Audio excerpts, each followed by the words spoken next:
Welcome to week 12. We are really starting to get close to the end. Just a few more chapters left. This week we'll be looking at chapters 14 and 15, which are going to cover exploration and also the Reformation, along with the arrival of some other new thought in Europe. Typically, the new thought in Europe that comes about during this time is very closely connected with the churches starting to lose control in terms of total thought. So you get some religious reform, Reformation, then you're going to get a lot of scientific advancements, and then eventually you get the Enlightenment, and all this can be connected back to this time period. You also, of course, have exploration, which, as I've talked about in previous videos, is kind of the beginning of our global market.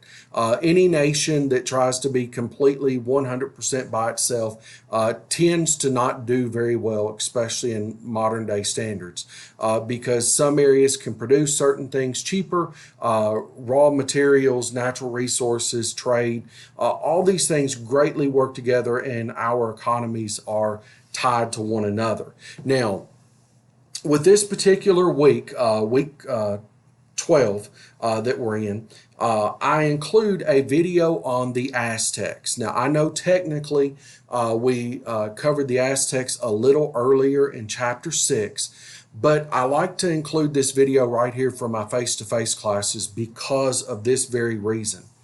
To me, the Aztecs are the best example of a civilization that, while different from Europeans, it was thriving, it was wealthy, it was dominant, it was advanced, it was sophisticated. And how, when Europeans arrived, war, clash of cultures, whatever you want to call it, happened. And because of that, the Aztec Empire, in a sense, falls. It doesn't matter if we talk about what happened in Africa and slave trade. If we look at what happened in the Pacific, we look at the idea of the Chinese open door policy.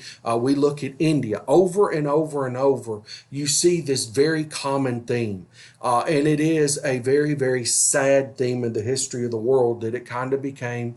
You have one way versus the other way, which one was going to win out. And unfortunately, they didn't always coexist.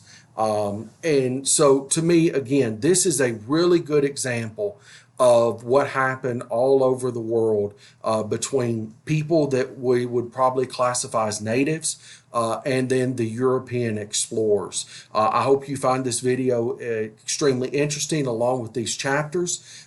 Some of the course competencies definitely would be met is the number 6, the intercultural contacts and the diffusion of ideas.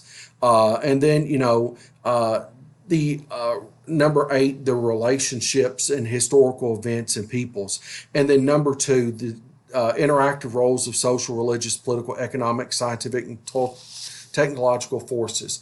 Because a lot of times, whether we like it or not, this is what drives this war. This is what drives this conflict. And as I tell students in face-to-face classes, unfortunately, a lot of these really, really bad things happen.